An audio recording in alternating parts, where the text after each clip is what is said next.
আসসালামু আলাইকুম। রোজা অলমোস্ট শেষ, ঈদ কিন্তু চলে এসছে।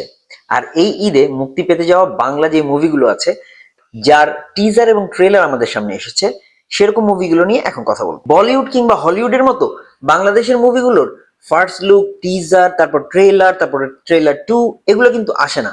তাই মুভিগুলো নিয়ে খুব একটা আলোচনা করার বা ভাবার সময় কিন্তু বেশি একটা পাওয়া যায় না। এরকমটা এবারও হয়েছে। এবারও যেই চারটা মুভির কথা আমরা আজকে বলবো, সেই মুভিগুলোর জাস্ট হয় ফার্স্ট লুক, নয়তো টিজার, নয় একটা এক্সটেন্ডেড টিজার টাইপের কিছু একটা এসেছে। প্রথমে যে মুভিটা নিয়ে কথা বলবো সেটা হচ্ছে শাকিব খানের প্রিন্স। ইন্ডিয়াতে যেমন ঈদ মানে হচ্ছে সালমান খানের মুভি, তেমনি বাংলাদেশে ঈদ মানে হচ্ছে শাকিব খানের মুভি। শাকিব খান ঈদে কিন্তু আসবেনি।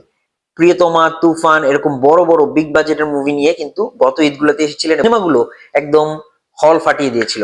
এবার তার ধারাবাহিকতায় সে এবার নিয়ে আসছে প্রিন্স। প্রিন্সের টিজার ট্রেলার নিয়ে কিন্তু আগেই কথা বলেছি, সেটা এই ভিডিওতে চেক করে নিতে পারেন। প্রিন্সের টিজার খুব একটা যে মুখরোচক লেগেছে তা কিন্তু আমি বলবো না, যেটা আমি আমার ভিডিওতে আলোচনা করেছি। সাকিব সাধারণত যেই ধরনের মুভিগুলো রিসেন্টলি পেয়ে থাকেন, সবগুলাই তিনি একাই পুল অফ করার চেষ্টা করেন। তবে খুব বেশি একই ঘরানার মুভি কিন্তু হয়ে যাচ্ছে।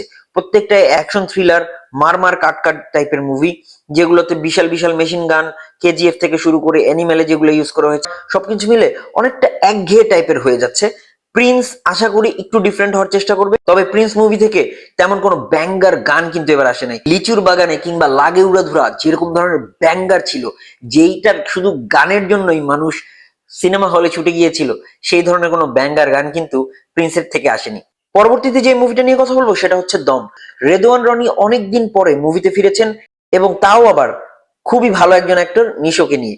নিশো সাধারণত খুবই ভালো ভালো কাজ দিয়ে থাকেন, এবং দমের টিজার বা ফার্স্ট লুক যেটা এসেছে, সেটা দেখেও কিন্তু মনে হচ্ছে যে এটাও খুব একটা ভালো কাজ হবে।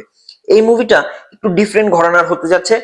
অনেকে মুভিটা দেখে কিছুটা শাহরুখ খানের ডাঙ্কি কিংবা তামিলের আ গোট লাইফ এই মুভিটার সাথে অনেক সাদৃশ্য পাচ্ছেন, এবং আমি শিওর যে কাহিনী অনেকটা সেই টাইপেরই হবে, যে বাংলাদেশের একজন গরিব, একজন শ্রমিক টাইপের মানুষ, যে কিনা বাইরে গিয়ে টাকা আর্ন করে পরিবারের জন্য রেমিটেন্স পাঠাতে চায় এবং সেভাবে বাঁচবে, কিন্তু বাইরের দেশে ভাষা না জানা, ধোকাবাজিতে পড়া, আহ এখনো স্লেভারি চলে, সেই সবের বিপদের মধ্যে পড়ে কিভাবে সার্ভাইভ করবে সেটা নিয়ে কাহিনীটা খুব ইন্টারেস্টিং হবে।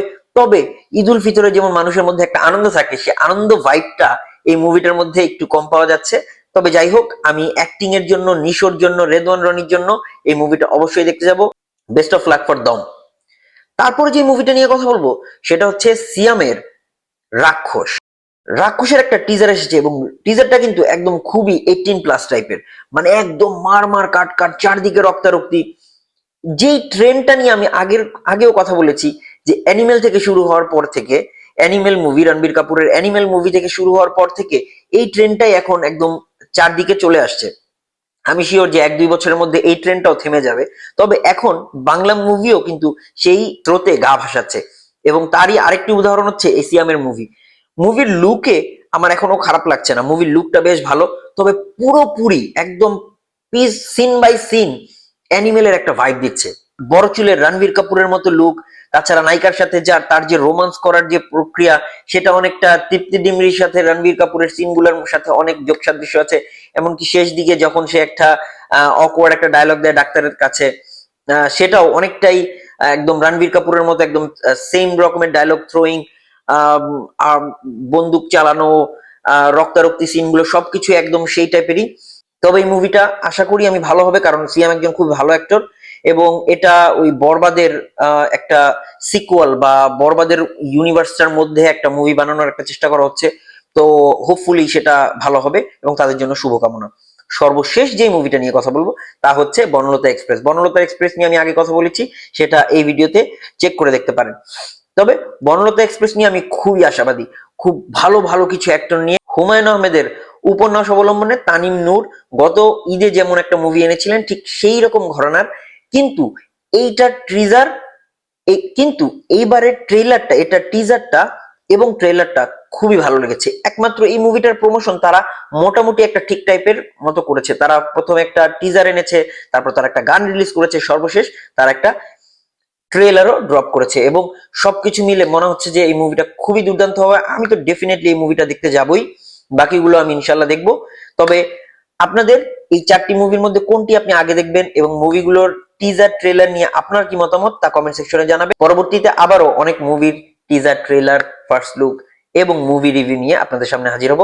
ততক্ষণ পর্যন্ত টাটা।